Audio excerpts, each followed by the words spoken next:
Hello everyone, Chief Meteorologist James Zahara in the Storm Track 8 Weather Center. Glad you can join us on the News 8 Plus app. Well, we kind of broken the cap aloft as we are seeing a nice little broken line of some showers and thunderstorms. Some of these thunderstorms are actually been more hail producing thunderstorms than anything else. So let's go ahead and take a look at the latest loop. This is going in the past few hours or so, and you can see some of that activity mainly on the Illinois side that continues to race its way off to the north and east.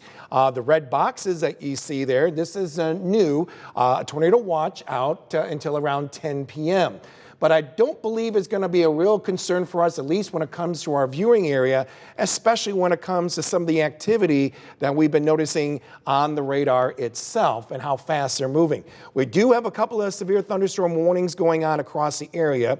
So what we'll do here is we'll kind of make our way into parts of around Henry County, going to Bureau County. We got actually 1, 2, 3, and looks like a fourth one that just popped up in Lee County, Iowa. Fortunately, not in our viewing area, but we'll address it nonetheless. Here's our severe thunderstorm warning that will go on for less than 30 minutes. And this is producing some nice drenching rains that we noticed around Bishop Hill, now making its way towards Sheffield. And if you're in the towns of such as Anawan, looks like just, I would say, near Kewanee, Sheffield, Wyanett, you're under this severe thunderstorm warning until about 6 o'clock or so. Most cases we're seeing from this line has been the form of not just heavy rain, but like I said, even the form of some hail. And the probability of that hail actually reaching the ground and becoming maybe close to quarter size, has been located just north of Interstate 80, just east of Hoople. You're watching us around Walnut, right there in 92. It may just graze you as that continues to make its way off to the north and east. So people in Deer Grove, maybe just east of Tampico, you may be under the gun of seeing that hail that may be taking place for you. So that continues to make its way off to the north and east. Let's take a look at the warnings that are going on just north of that. And this one's located just west of the Sterling Rock Falls area. This is also until about 6 p.m. So watching us in Milledgeville, but Sterling Rock Falls, you have the possibility of seeing maybe some hail, maybe the size is quarter size. Once again, this has been more of a hail producing storm than anything else. So we went ahead and put our hail probability of seeing maybe quarter size. Doesn't look all too great. So that is some good news as far as that is concerned. Maybe get a nice drenching of some storms after that. Taking a look at the wind velocity, once again, nothing that really sticks out as far as anything twisting. I think we may be getting a nice little downpour when it comes to those storms. So otherwise, I think that system is not too much of a concern, making its way pretty much off to the north and east. Let's see if I can actually make our way a little bit more out to the south of us. And apologize, I want to kind of move this out a little bit more. Let's talk about this warning that hopefully will pop up here.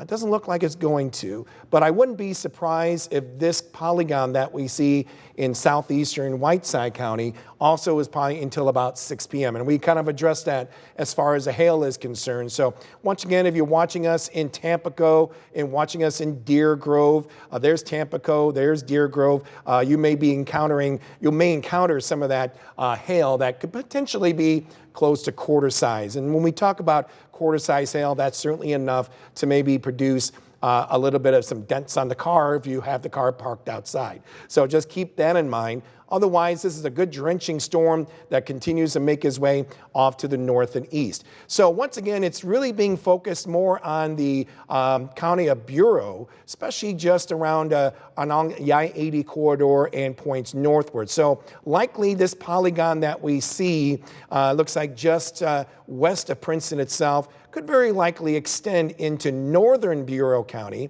And so if you're watching us, let's go ahead and put a tracker on this. How about that? And I'm going to go like this, and we'll put a tracker on that particular area where we are seeing that possible hail. And as it continues to make its way off to the northwest, or northeast, I should say, it could impact Casbier, even around Ohio. That's in northern Bureau County, and that will go on, like I said, until about maybe I would say about 6:15 or so. So they very likely will extend that warning into northern Bureau County. When I say they, I'm talking about our friends at the National Weather Service.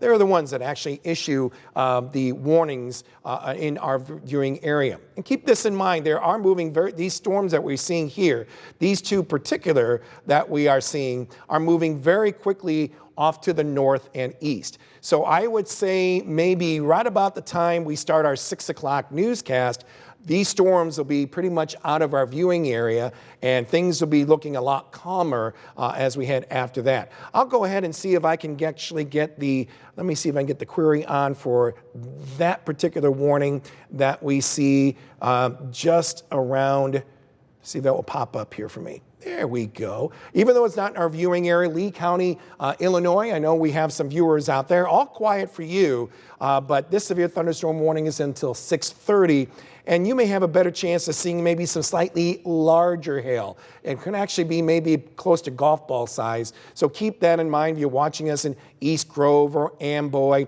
or even around Harmon, you may be encountered by that storm that we see to our south and west. And you can see how it continues to make its way off to the north and east. It looks like the strongest, or at least the heaviest of the activity is right now between Tampico and New Bedford. Once again, we'll put the hail probability on and show you that. That looks like some decent sized hail that's falling. And in this case, more like quarter size. Let's see if I can get a hail size estimate on this. And oh my goodness, that's getting pretty big out there.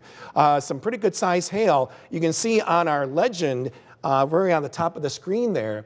Let me see if I can get my arrow up here. If I can get that thing up. Where is my little arrow? There we go. And you can see on the ledger here, and I can't go any higher, but where you see that green, that's indicating maybe close to ping pong size hail that may be taking place. Okay, so we'll keep an eye on that storm. Let's go ahead and put once again, a tracker on this. Of course, we're getting some drenching rains out of this. It's going to move, kind of moving off to the northeast, like we said, around 45 miles an hour. And putting the tracker on, as we mentioned with Deer Grove, right now all quiet, getting some nice rain. But by looks of it, given the speed of it, you're talking about between 5 and 10 minutes, it will be impacting you. Okay, so just keep that in mind. Right now, that is the most impressive part of this storm that we've been seeing from these two so far this past hour. And you can see from the latest update from that, it's kind of the green area kind of been downgraded just a little bit, but nonetheless, it is approaching Illinois 92, and it does has eyes for Deer Grove, possibly within the next 5 or 10 minutes or so. Okay, let's go back to our satellite and radar picture. There's a visible satellite, and once again, we continue to watch that broken line as it swiftly makes its way off toward the north and east. You can see this wave that we see here, and I'll go ahead and stop it for us right here. Boom. We can see that one. We got one little cluster located just near, just east of McQuan, just around Elmwood. That continues to make its way off to the north and east, just north of Peoria. That could impact Putnam County, maybe, if that does hold together. Some just innocent showers going on around Toulon. And then farther north and east, this is the storm that I think is really sticking out compared to the other one that we see north of that, just north of Sterling. But this one, no question, is producing some vivid lightning, some pretty good drenching rains. And around northwestern Bureau County, that is where we're getting some of that hail as that continues to make its way off to the north and east. But like I said, in just about maybe just before our newscast, it just may be out of our viewing area by then, and then we pretty much will give the all clear after that. Once again, I'm not expecting to see any type of twisting going on here. I think if we get a good rush of wind, it's going to be coming down with the help of the rain that's going to be falling down from these storms. Right now, I just don't see any decent sure that we can actually produce any tornadoes from this cluster. But nonetheless, we'll be certainly keeping an eye on it as it continues to make its way off to the north and east. Because as the storms move off to the north and east, temperatures, which actually did make their way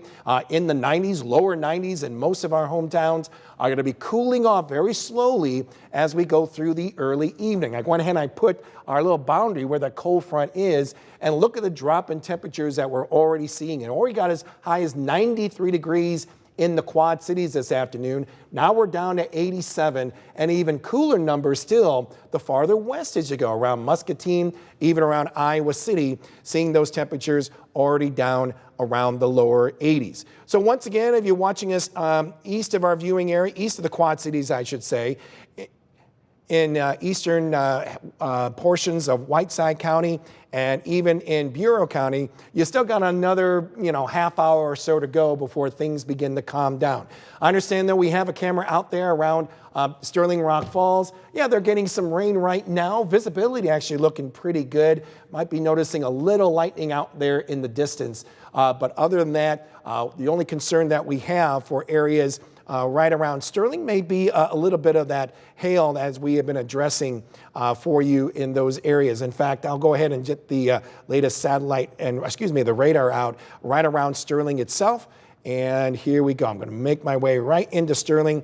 And looks like the worst part of this storm is just north and east of Sterling Rock Falls. So that's probably why the visibility is looking pretty good. Looks like it had nice rain there, but given the speed of the system, it might have ended up with maybe 1/10 of an inch of rain, unfortunately. And as far as the hail is concerned, doesn't look like much. We have to worry about there as it makes its way into places like around Oregon County, going into outside of Whiteside County itself. So that is a good relief. Some nice rains, decent, at least halfway decent, even though the storm's moving off to the northeast. But nonetheless, as far as the threat is concerned, it is making its way pretty much out of our viewing area. So like I said, I think by the time we get to our newscast, which begins in about maybe 15 minutes or so, I think we'll be, for most of us, I think we'll be given the all clear. Maybe the only exception could be right around northern Bureau County, I would say, as we get to about, like I said, our newscast at around 6. Otherwise, farther west, all quiet. We are anticipating just quiet skies, clearing skies from west to east, and temperatures slowly dropping, looks like in those 60s as we head later on tonight. Any more updates that we have, we'll let you know on our newscast coming up at 6 p.m. Thanks for joining us on the News 8 Plus app. Continue with us and watch free now on the 8 Plus app everywhere you stream.